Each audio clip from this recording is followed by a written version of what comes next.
All right, good morning, everyone.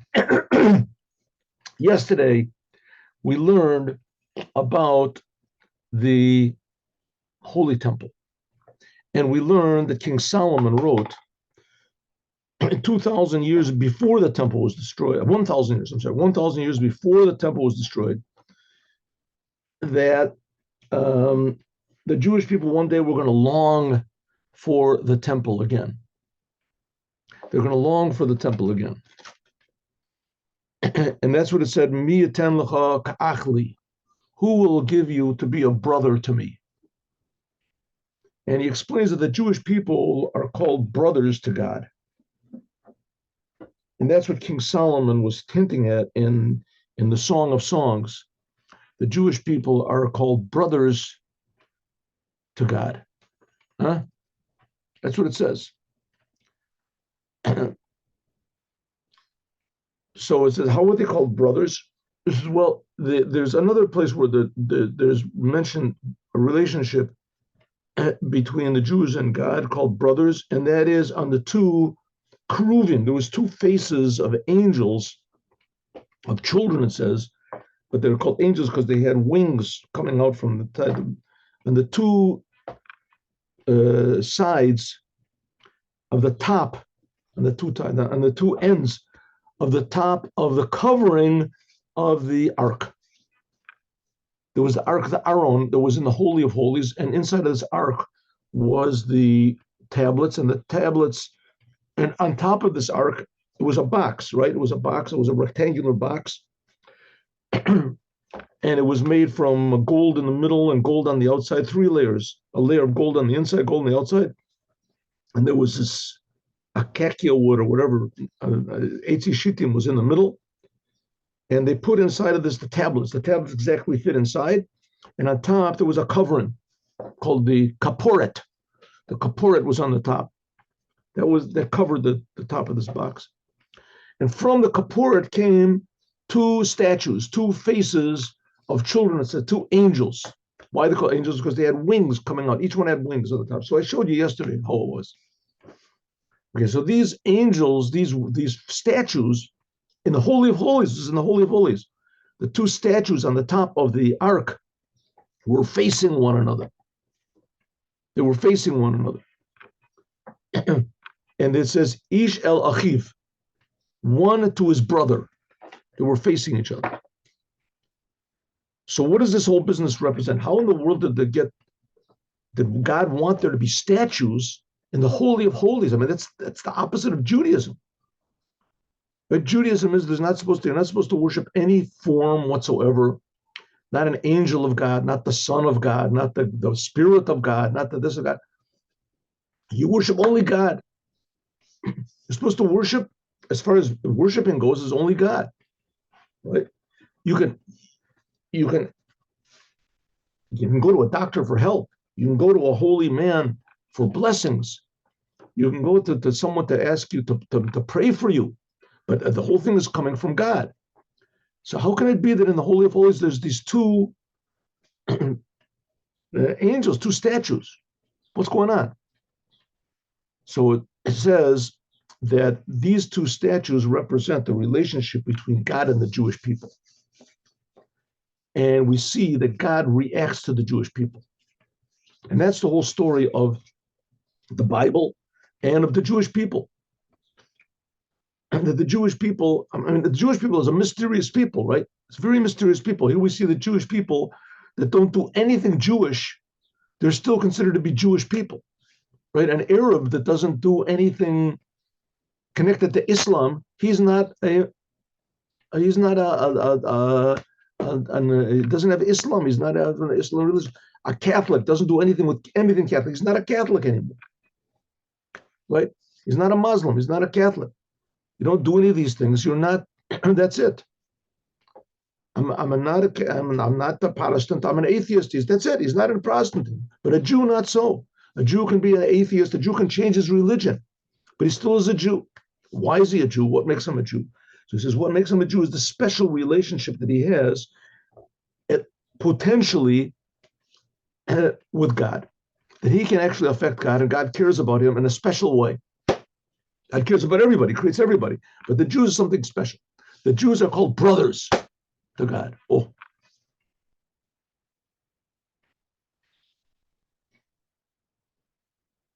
Okay, so it says that there are these two faces that face one another on our.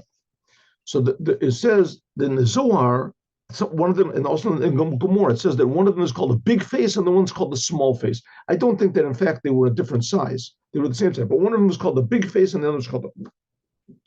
In general, the big face is how God faces us, and the small face is how we face God.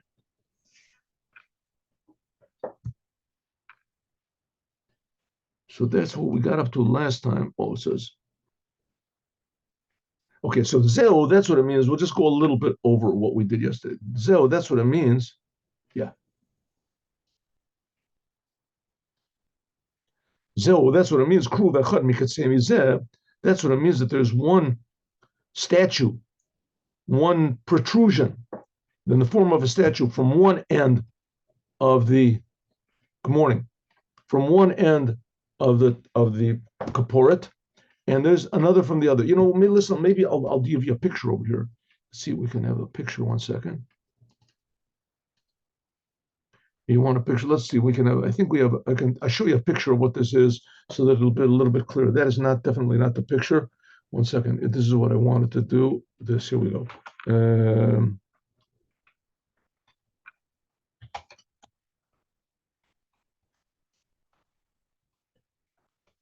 Let's see if we have over here. We go. Oh. See, here we got the pictures, right? You can see the pictures. Let's see. Sometimes they have pictures. Sometimes the pictures are totally not. Are totally not relevant. No, it's not good. Okay, it's not. Maybe I'm wasting time over here. I hope not. Let's see the arc.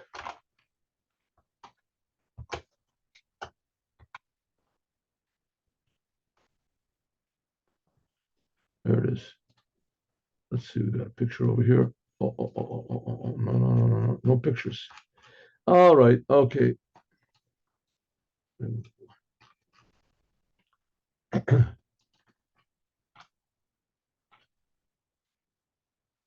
Let's do like this here. 1 second.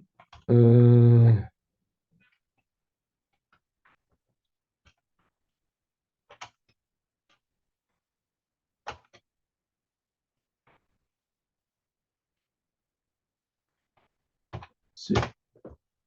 Oh, there we go. Here we go. See, here we got pictures. Now you'll see that all these pictures are not correct, but that's okay. It was just two faces. It wasn't two standing up. But nevertheless, here we go. You get the general idea. This is the kaporet. See, here it goes like this. And there were two. What is this? What type of a picture is this? How did this? What is this? All right. Anyway, as far as I know, the Rashi said there was just two faces that were standing under this. Okay, but anyway, this is how they were facing one another. They were facing one another like this, and it says there were two faces, not the whole big angels. But here, this is the kaporis, and this is the kaporis. This is totally not correct because it's supposed to be 2.5 amos high up to here. This and then I'm sorry, 1.5 amos high, 1.5 amos deep, and 2.5 amos long. At least they put the bars in the right place. See, they put the bars over here like this, not like this. The bars did not go like this. See, everybody gets the pictures wrong. And because that's how it looked like this. But these were not actually two standing things. They were. It says Rashi says they were just two faces of angels. But okay, that's close enough. So there were two faces. It says, and there were wings, and they were facing one the other. And this was in the Holy of Holies. And these two bars, it says, they stuck out. They protruded. They pushed the veil out a little bit. And Moses would stand in the outside. And the voice of God would come from the Holy of Holies to Moses, where he was standing in the holy, where these two things were coming out. These two protrusions were coming out. See, this is a wrong picture. This is not correct. This is really wrong. How did they get this one? But this is really wrong. The bars were here. They were here, and they came out from this side. They were not like this at all. Okay, good enough. At least we see that there's general confusion as to what the things were. Here we go. Okay, so. A second. Oh.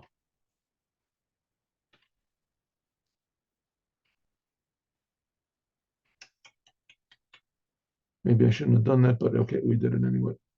Here we go.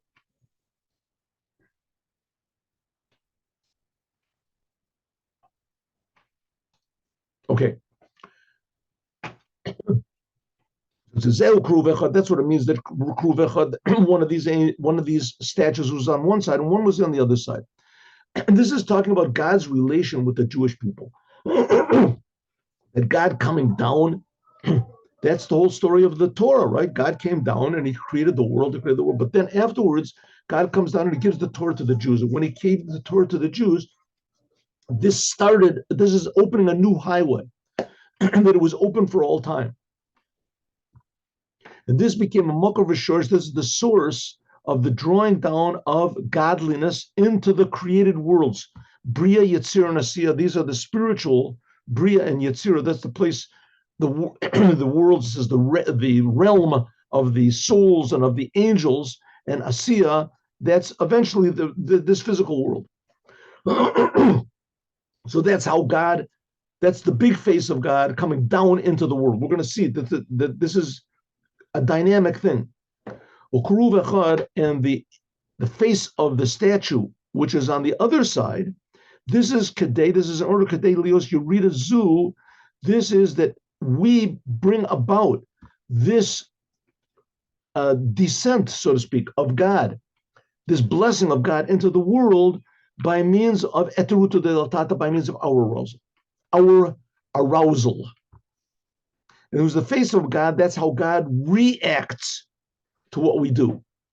And the small face, that's how we act. And it goes the other way around also. Sometimes God is the one that begins and he gives us an inspiration and then we act. But it's an interaction, that when God acts first, so then we get inspired and we have a arousal from above when we say Shema Yisrael, Kriya Shema, when we give ourselves over to God, then that also causes a reaction by God.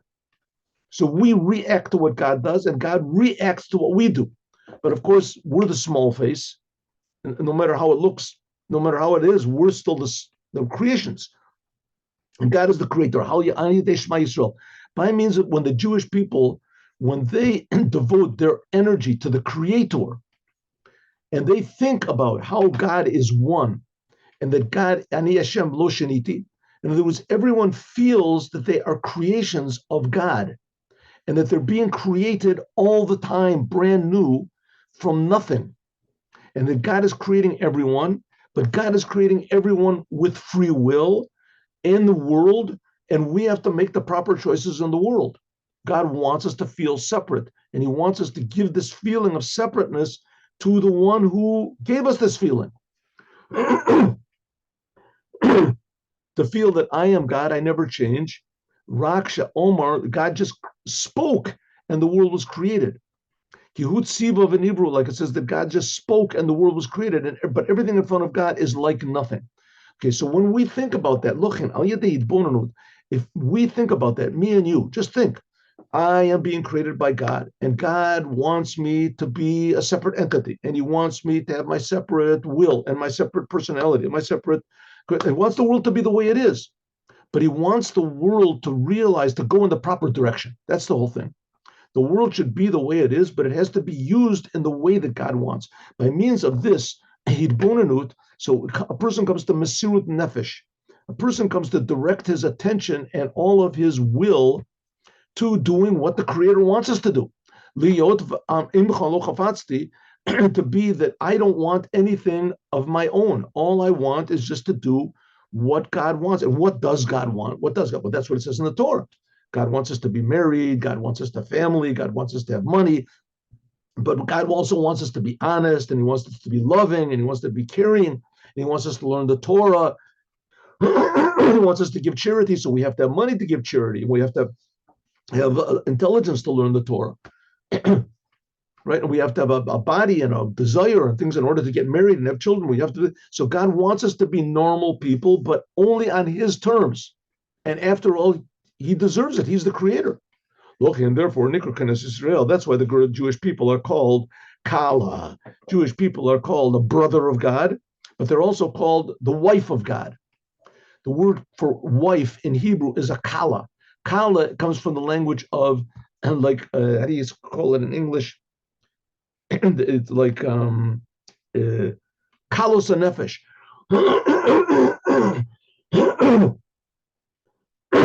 Kalos nefesh, expiring, mimata lamayla, from below to above.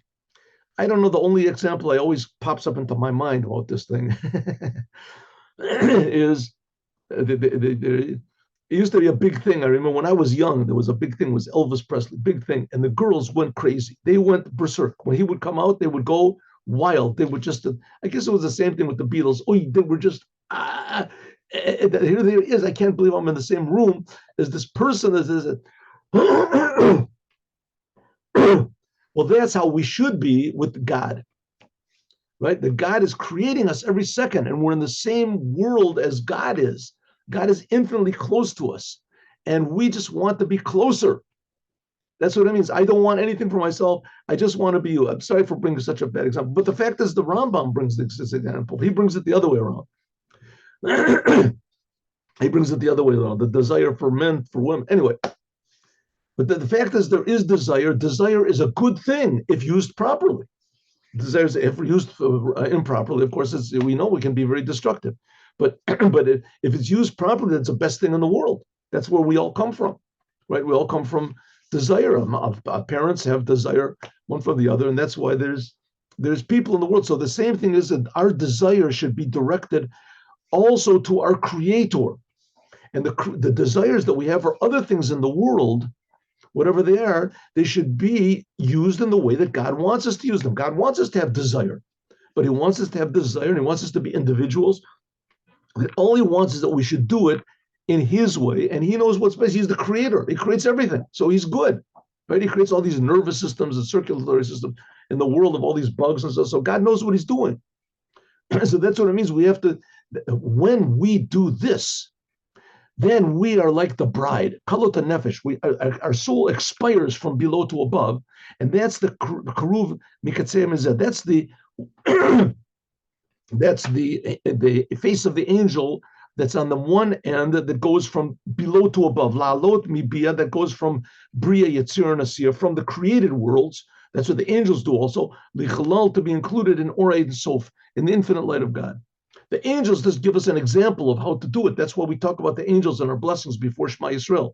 But the angels don't have free will. They automatically love God because they feel how good God is.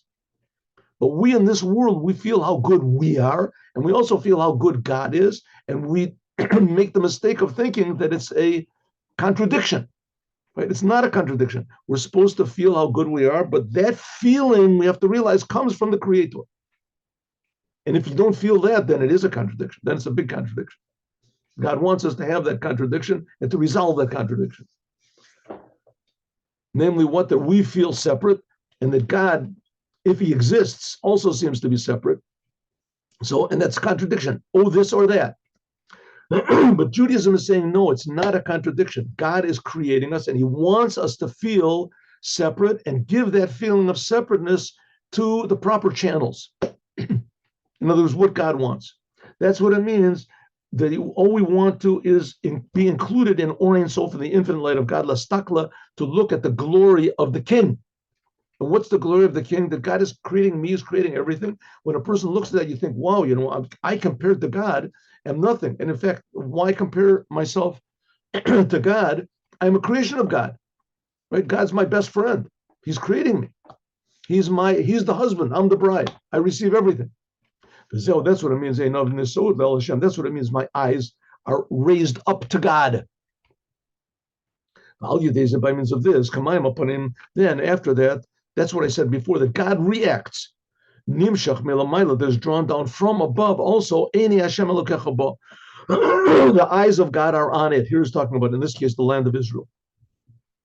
That's what it means. That's what it means, that on the cover of the ark, the kaporet, on the ark, there were these two statues representing the relationship between God and the Jews, and Jews and God. And when everybody's doing what they're supposed to, then they're called brothers, looking one at the other. mina kaporis, and both of these faces come from the kaporis. They come from the covering. From the covering on top of the ark, right? Is tasu at the keruvim. That's where the keruvim came from. This is the soviv kol olmim. The covering over the ark, the covering over the ark from which these two angels come. This is talking about, you have to sort of invert the whole business. Where do these two angels come? The relationship between us and God, and that God reacts to what we do, and that we have the ability, that then we react to what God does. All this interrelationship, this comes from a layer. God set this whole thing up. And that's from a higher level of godliness that set the whole interrelationship up. That's what's called Sovev Kol Olmin. That's what's called the aspect of God which surrounds all worlds. It surrounds all the interactions and all these dynamics things. But we're talking about God over here, right? And even though, yes, it says that God reacts to what we do, and God had a conversation with Adam and with Abraham and with Bilam, an angel, with Lavan, he has the conversations with them. So God is like one of the guys, he's one of the characters. He's the main character in the Bible, right? In the Bible.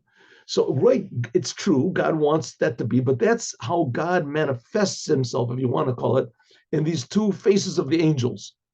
Namely, the interrelationship between God and the Jewish people.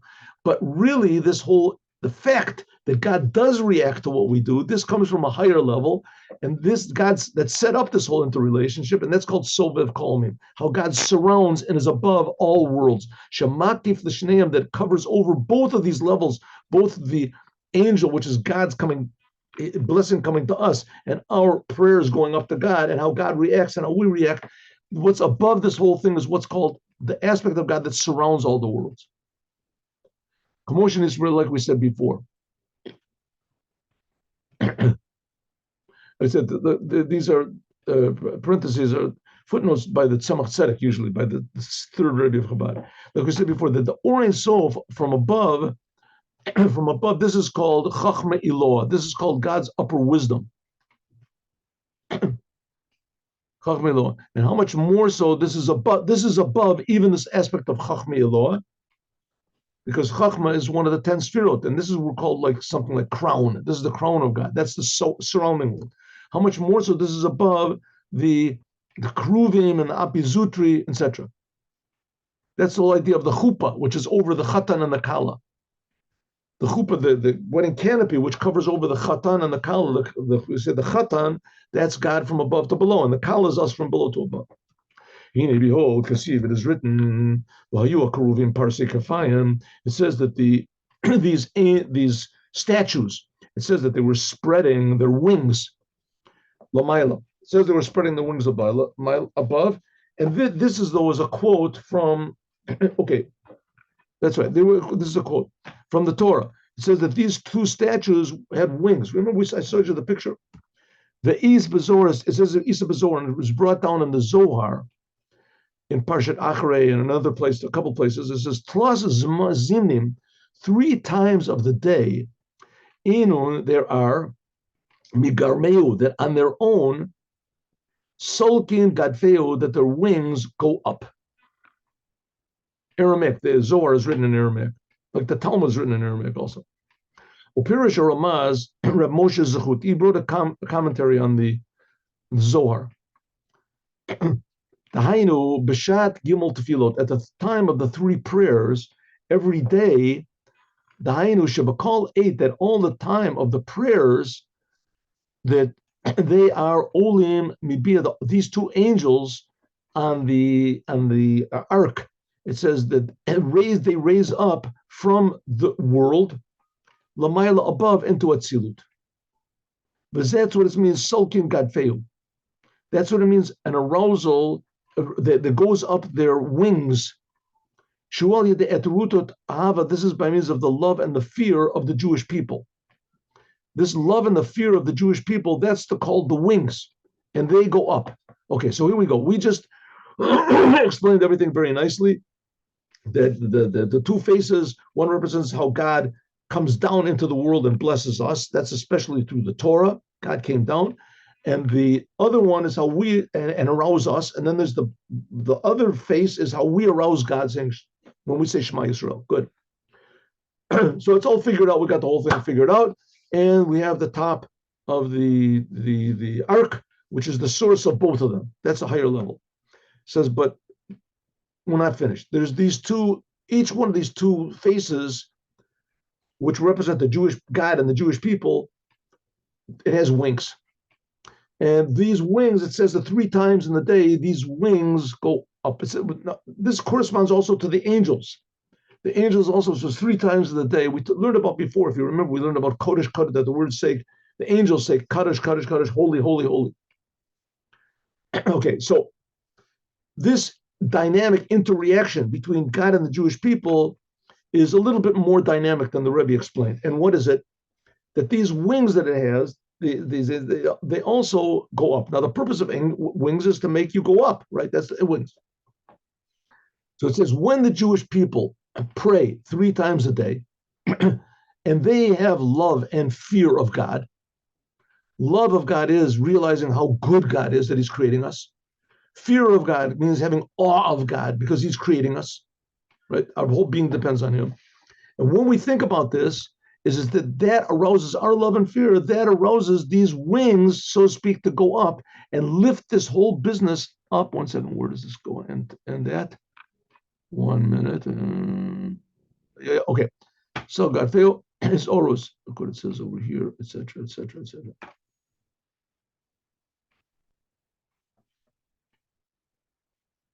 Ubavodas Hashem, in serving God, what does this mean? It seems there's no end of the parentheses over here. Anyway, in serving God, this is Ahava Rabbah. This is a level of love of God, which is not like we said before, that from the small faces goes up, that we think about how great God is, and etc. This is a type of love which is above seichel. This is above, and here it is. This is a type of a love which comes from the essence of the Jewish soul. As then, nikra adam hagadol va'api rababi. When the Jewish people have this exhibit, this love of God, then that really makes the whole business, these 2 angels on the face, it makes them healthy. It elevates them to the true them. In other words, this godliness that comes down and the godliness and our energy that goes up, it elevates it to its source. And then it becomes really the big faces and the small faces, because the whole thing goes up to the world of Atzilut. Asher that in the world of Atzilut, that's pure godliness, and it's revealed, felt there, that the whole entire world is coming from God all the time. Lochen tefillah, therefore prayer is the language of chibur. Therefore prayer is what's called attachment, like naftali and niftalti. And in the Mishnah it says, tofel klicheres is talking about over there that if a vessel becomes broken, is impure, and you break it and you put it back together, that it renews the vessel. The vessel is not impure anymore. It's not impure anymore. So it says tofel, if you put it back together, that's tofel, putting it back together. Okay, so here the Rebbe is going to say that we have a little more power than we think we do, an effect, so to speak, on God. Here we go. We'll see if we get up to the next paragraph. The Rebbe is going to ask a simple question, which is, how in the world do we have the power to have this effect on God? So the whole thing goes up to Atzilut. Okay, what does Atzilut mean? What is this world of Atzilut? What is the different levels talking about? What's it talking about? So Atzilut is really the name Atzilut. This is one of what's called the 4 dimensions, or the 4 worlds, which they're not really worlds. All these are really here, right now, right here in front of us. We're sitting in Atzilut. All these levels are here. We just don't perceive it. Atzilut is another word for holiness, Kedusha. Kedusha. Anything which is holy means that there's in Kabbalistic way, it's a revelation of Atzilut in that thing. Maybe you don't feel it, maybe you know it, you don't know it, but that's the fact. The holy temple was a place where Atzilut was written. Atzilut is synonymous with holiness. Atzilut is also synonymous with God. God is also called Atzilut. That's of the 4 worlds. That's where God is revealed. Atzilut. Even though in Kabbalah you'll see that there's at least in the Chassidut, they talk about these levels which are above Atzilut. Atzilut is just like part of the creation. It's after God made this contraction. But nevertheless, Atzilut is where pure God is revealed. And that's the whole purpose of the Holy Temple, is to purely reveal God in the world. And where was this revealed really? In the Torah. And in the not only in the Torah, but in this box in the ark that contained the Torah. And the box that contained the Torah had these two statues coming out of it to remind us that this interaction with God is not that just God gave this book and that's it, right? Just like some people say, the religious people, God created the world and that's it. He removed himself.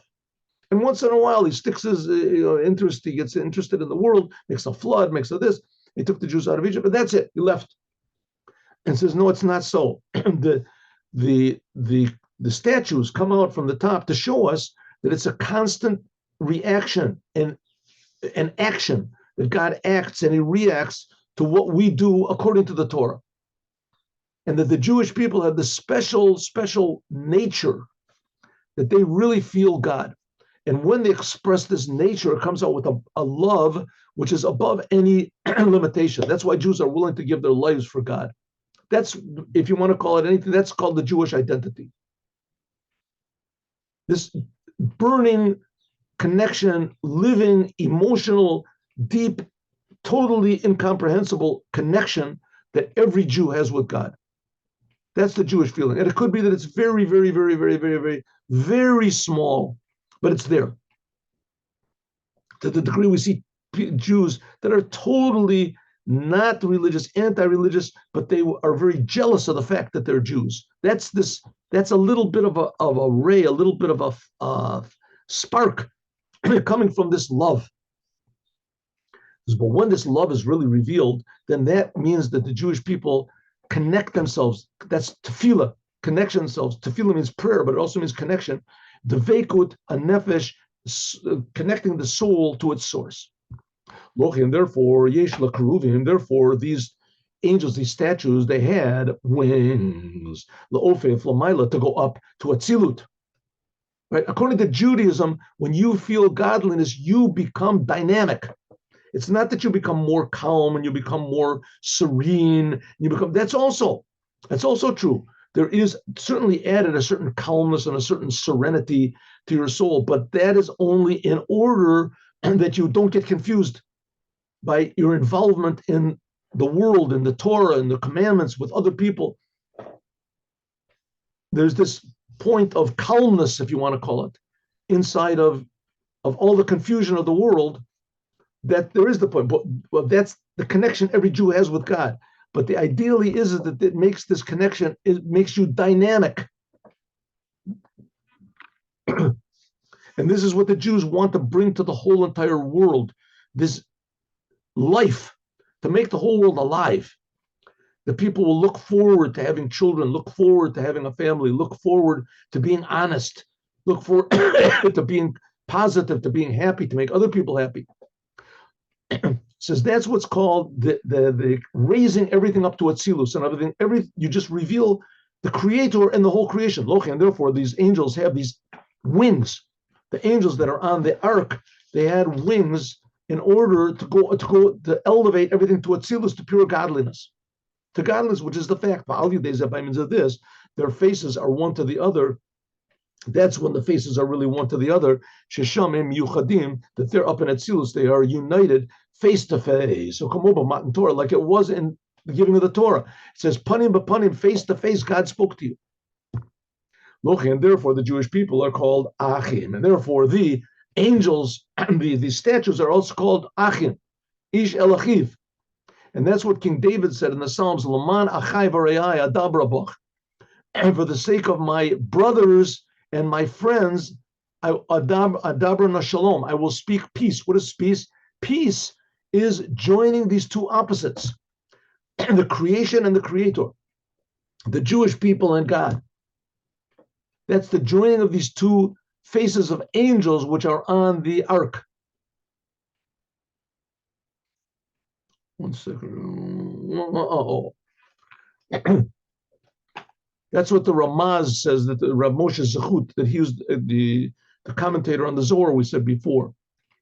They're called brothers, namely the Jewish people. They receive what's called mochin, awareness of God from God's chachma and bina, which that's the level of the big man, like we said before, because the essence of man is intellect. So we receive the intellect of God, not by means of any angels, with direct connection. That's why we're called brothers.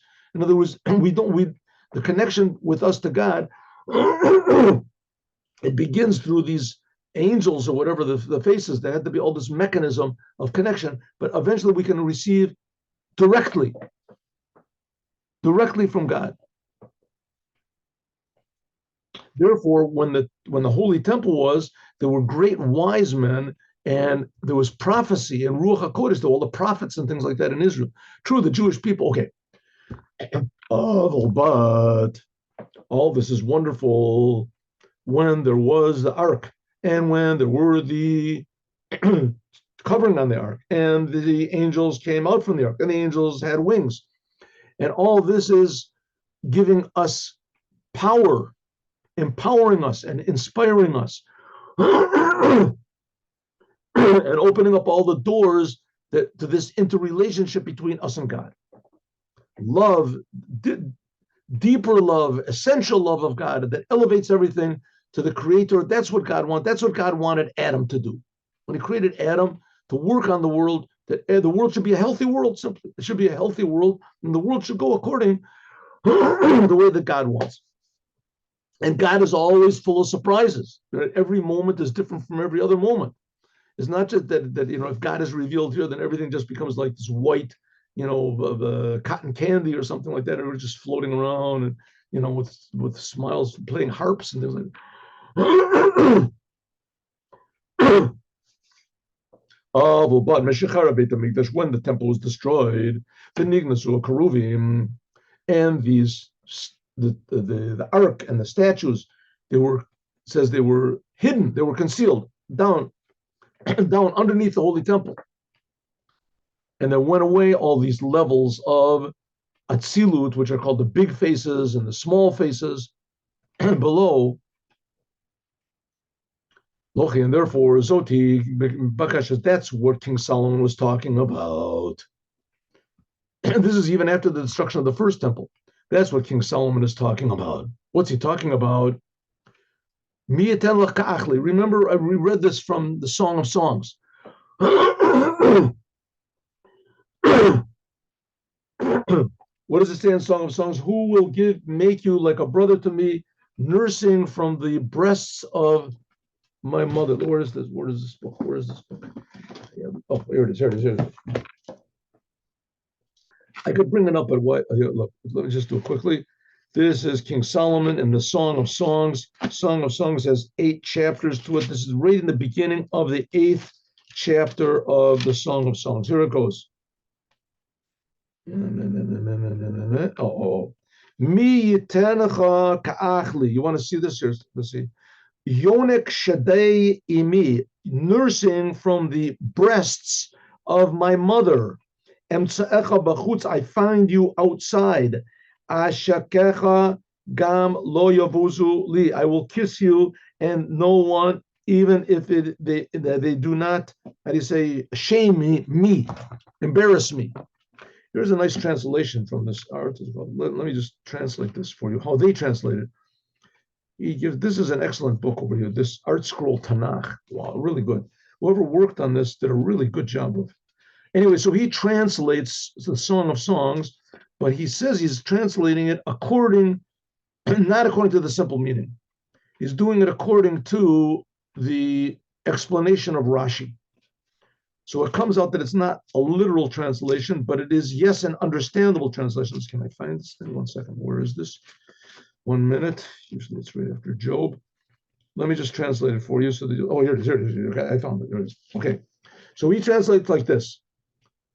If only despite all my faults, you could comfort me like Joseph did to his brothers. Who will give you like a brother to me? You remember Joseph, his brothers did this big sin. They tried to kill him. So Joseph comforted them and said, don't worry about it. This is exactly what God wanted. So he said, who will give you to be like a brother to me? It says, just like a brother comforted Yosef, comforted his brothers, a brother, says, like a brother that were nurtured at my mother's breasts.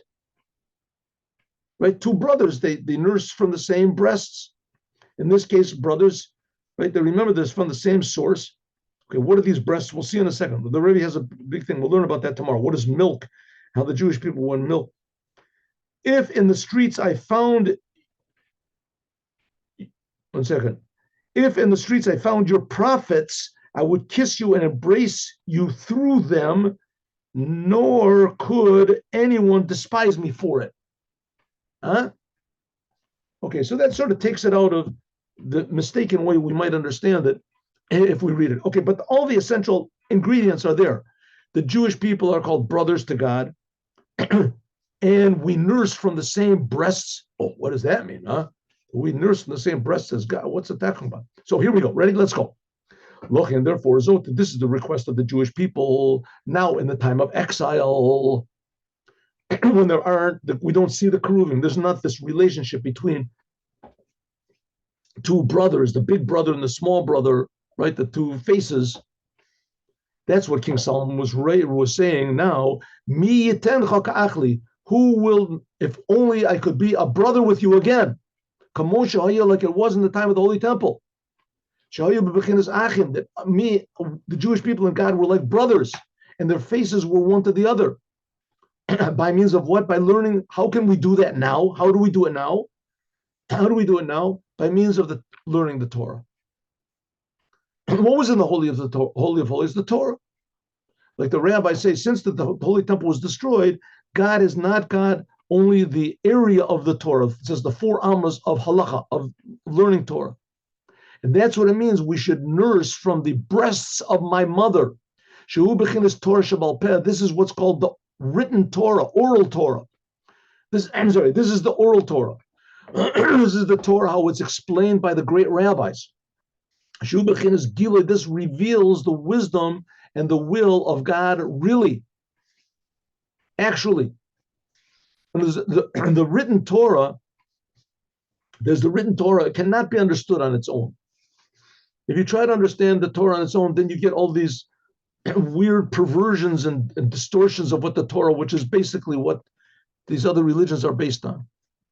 Perverting the Torah and hating the rabbis, making up new ideas of your own. And that's anyone who wants to try to destroy Judaism, the first place they try to strike at is the Talmud, the oral Torah, because that explains the Torah the way God wants. And God wants the Torah to be explained. So you can make a mistake and think, well, if God wants the Torah to make it explain, so I'll explain. That's what the Tzaddukim did. The Tzaddukim, they hated the rabbis. And they hated the rabbis. And there was the Tzaddukim, there was the Baitusim, because there was the Karayim. They hated the rabbis. The Christians, they took the Torah and they perverted the Torah. This is the way that a Jew can really connect himself to God like it was back in the time of the Holy Temple is by learning the Torah and learning the Torah properly, because that was in the Holy of Holies. The Holy of the Holies connection of the Jews to God is the Torah.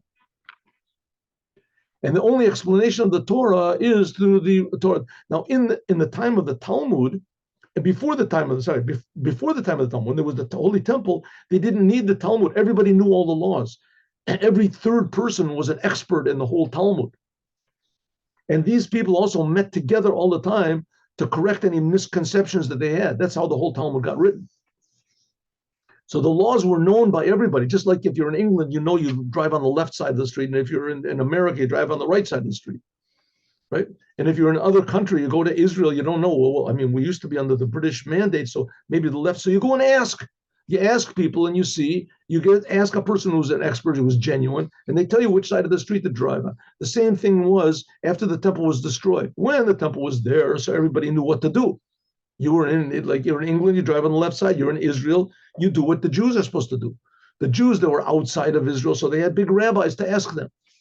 Now the temple is destroyed, so they wrote everything down. And that's what's called the Talmud. That's Torah Sheba'al Peh.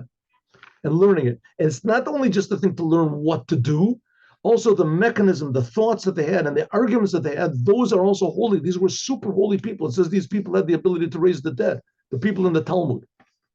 Shehu b'chinas gilui, this is the revelation of the wisdom and the will of God, really. That's what the Talmud is, and this is what we're going to talk about tomorrow. That's what King Solomon was saying. Oh, if I could only be a brother to you again, how? By means of nursing from the breasts of my mother. The breast, that's learning the oral Torah. As we're going to talk about what's that got to do with breasts of your mother to the oral Torah. We're going to see that's what milk does, and milk provides nourishment so that the Talmud also nourishes the Jewish people, as we're going to talk about more, God willing, tomorrow. And now let us learn the Devar Malchut. Here we go.